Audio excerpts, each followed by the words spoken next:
Are you familiar with the Jonathan Toew situation that recently popped out with him and his ex?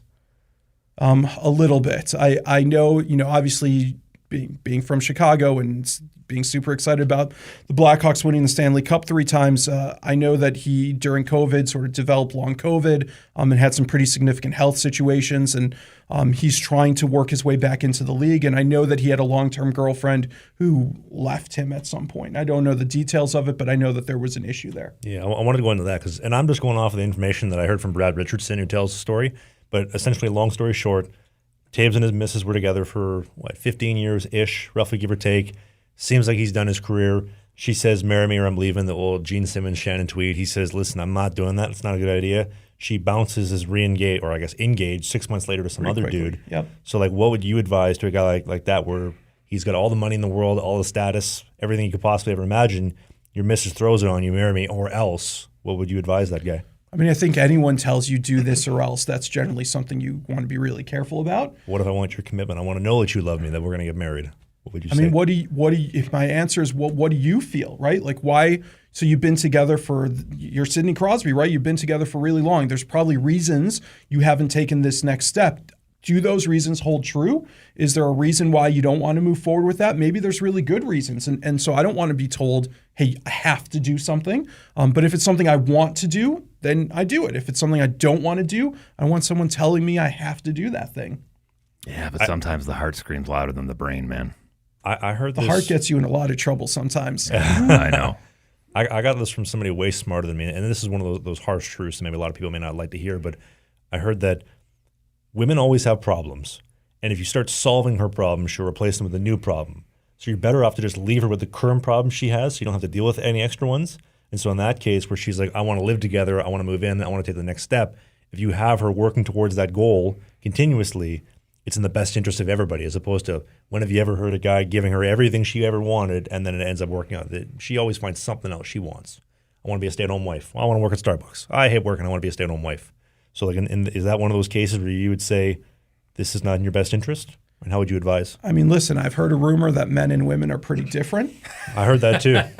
Like apples to asparagus. And so I don't know that this is necessarily limited to just professional athletes. It's true of everybody. And so I think the relationship problems they have are from that perspective similar to anyone else's. It's just that it's being played out in the public. And it's being amplified because of the dollars that are potentially in play. I give a talk all around the country about estate planning mistakes of celebrities and athletes. And at the heart of the talk, it's nothing more than a pretty basic 101 of estate planning. And nobody cares about that, right? If that was the package I was selling people, I'd never get a booking.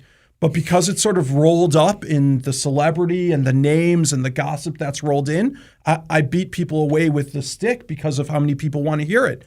And all it is the celebrity nature of it. And so, again, I think it's, I'm not a marriage therapist or anything like that, but I think the athletes have to understand that their problems are the same as everybody else's, but everybody's going to care a lot more about your situation because, if I have a fight with my wife, we just work it out. If an athlete has a fight with their wife, it's going to make the papers. And that is a whole different ballgame. Well, the thing that I'm hearing, and forgive me if I'm wrong here, but you can insulate yourself financially, you can insulate yourself in so many different ways, but you can't insulate yourself from heartbreak. And that comes in so many different forms, whether it be financially or divorce or whatever, or infidelity. That's the one that you can't protect yourself from.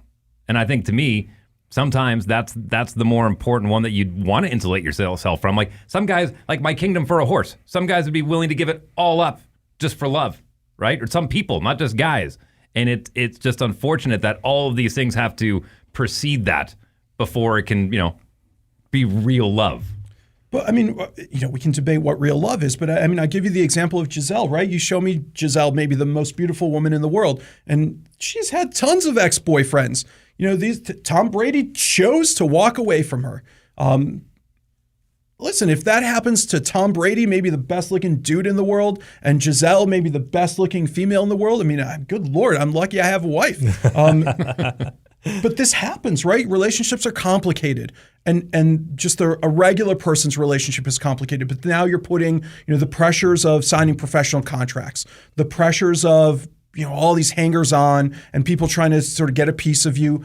takes a toll on a relationship. And some people are built for it and some people aren't. And you got to, to your point, you just got to be prepared and insulate yourself as much as you can, but you cannot avoid it. It happens to everybody. We do a hockey podcast called Sling the Biscuit every single Sunday. The clips, the bite-sized chunks are right here. Only the hits, the full-length show, which you don't want to miss, is right here. That's Dave. I'm Travis.